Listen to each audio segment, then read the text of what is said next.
merdeka dan terbentuk NKRI, terdapat ratusan kerajaan dan kesultanan di wilayah Nusantara. Lalu bagaimana setelah masa kemerdekaan? Hingga 72 tahun Indonesia merdeka, sebagian kerajaan atau kesultanan masih bertahan. Selain Yogyakarta dan Cirebon, ada juga Kesultanan Ternate di Maluku Utara yang dulunya dikenal dengan Kerajaan Islam Gapi. Puncak kejayaannya terjadi di paruh abad ke-16 di bawah kepemimpinan Sultan ke-24, yakni Sultan Ba'abullah. Puncak kejayaannya terjadi di paruh abad ke-16 di bawah kepemimpinan Sultan ke-24, yakni Sultan Ba'abullah. Para sultan ini secara turun-temurun menempati sebuah bangunan yang disebut Kedaton Kesultanan Ternate. Pasca mangkatnya Sultan Mudafar Shah, Sultan ke-48 pada tahun 2015 kemarin, belum ada sultan pengganti yang menempati kedaton ini. Terletak di tengah kota Ternate, kedaton ini berdiri megah dengan latar belakang Gunung Gama Lama. Ini adalah peta geografis dari Kepulauan Maluku, yang merupakan salah satu kepulauan di Indonesia bagian timur.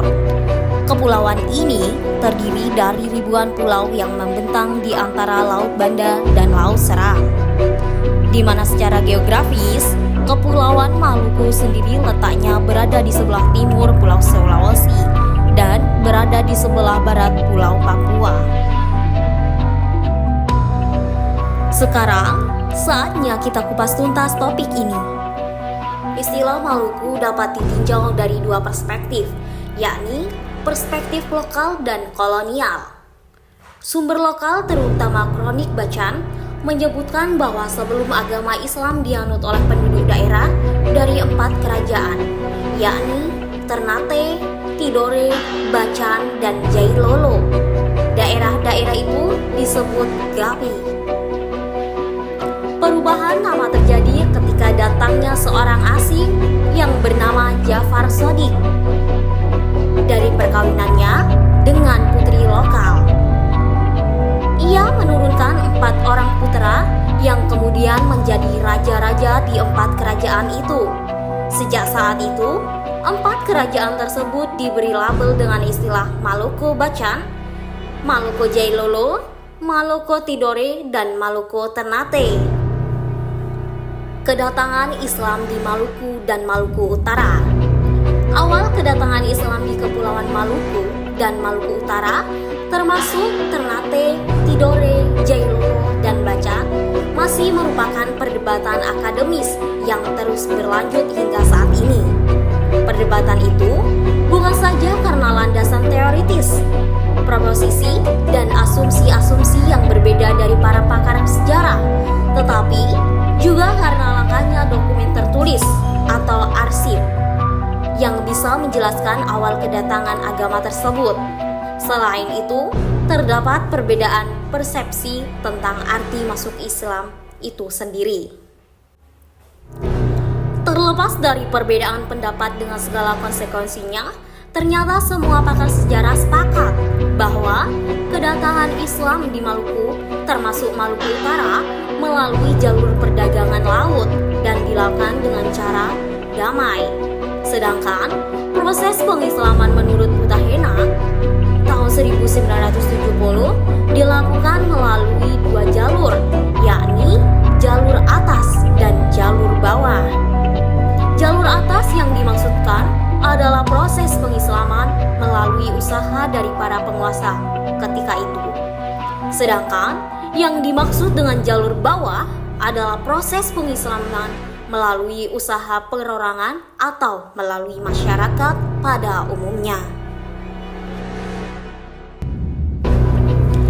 Berikut sekilas tentang Kesultanan Ternate dan Tidore. Yang pertama, Kesultanan Ternate Masyur Mulamo adalah Raja Ternate pertama yang memerintah pada tahun 1257 sampai tahun 1272 Masehi. Sekalipun di berbagai literatur disebutkan bahwa ia adalah putra Ja'far Shadiq, tidak ada keterangan jelas yang menyebutkan bahwa ia beragama Islam. Begitupun dengan beberapa raja-raja penerusnya, di antaranya Kaichil Yamin tahun 1272 sampai 1284 Masehi, Kaichil Seili pada tahun 1284 sampai tahun 1298 Masehi, Kamalu pada tahun 1298 sampai 1304 Masehi, Kaichil Ngaralamu pada tahun 1304 sampai 1317 Masehi. Pasyaranya Malamo pada tahun 1317 hingga 1322 Masehi. Sida Arif Malamo pada tahun 1322 sampai 1331 Masehi. Pasca Sida Arif Malamo, kepemimpinan Ternate dilanjutkan oleh Bayanullah pada tahun 1350 sampai 1375 dan marhum pada tahun 1465 hingga pada tahun 1489 Masehi. Marhum adalah Kolono Ternate yang pertama kali masuk Islam setelah mendapat seruah dakwah dari pedagang asal Minangkabau yang juga murid dari Sunan Giri, yaitu Datu Maulana Husain yang datang ke Ternate pada tahun 1465 Masehi.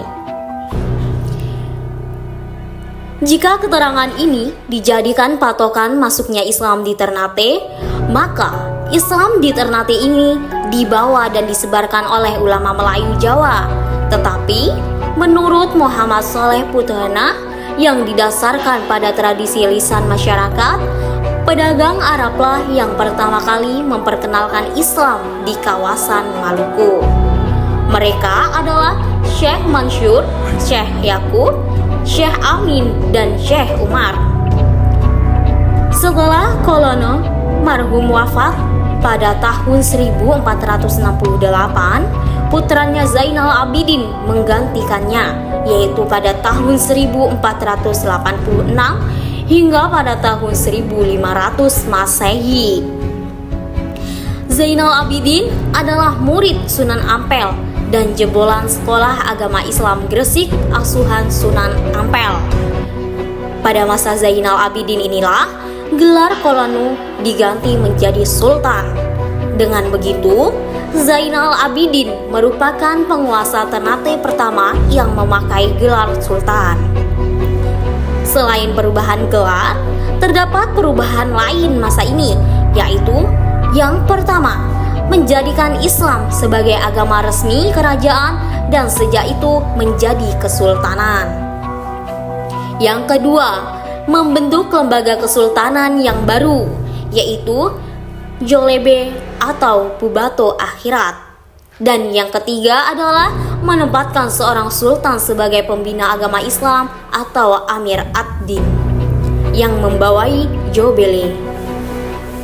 Perubahan dilakukan Sultan Zainal Abidin ini berikutnya juga diikuti oleh kesultanan-kesultanan lain yang ada di Maluku Kia Raha. Dengan demikian, pengaruh Islam sudah sangat kuat pada masa Sultan Zainal Abidin. Yang kedua, Kesultanan Ternate.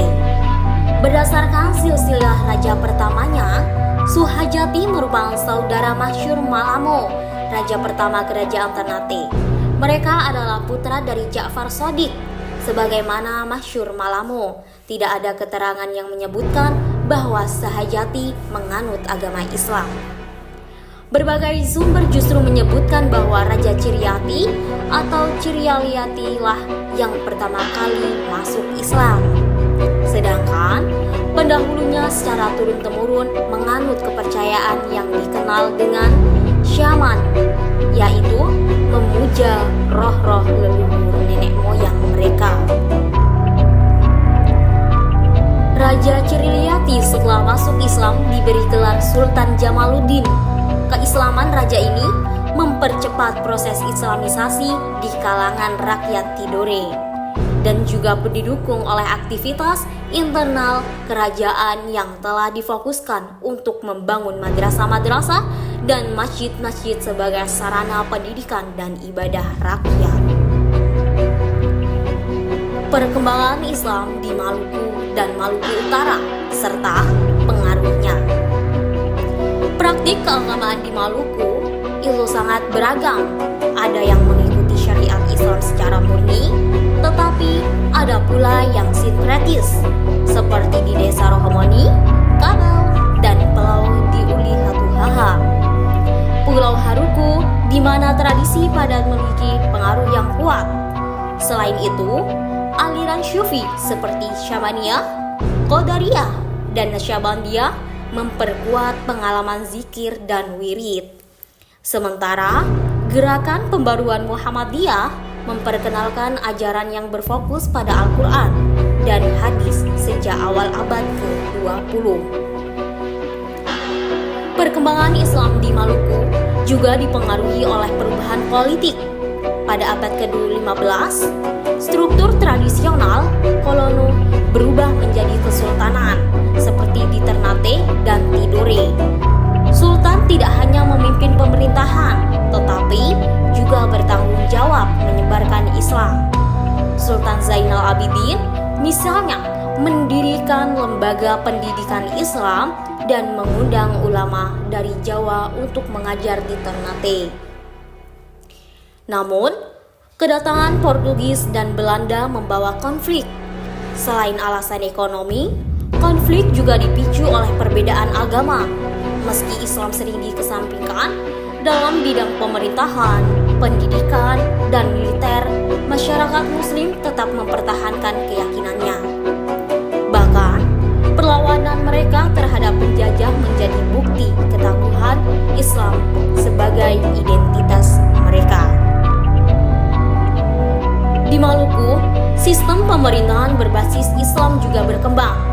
Di Hitu, sistem 4 perdana dijalankan secara bergilir oleh 4 pemimpin.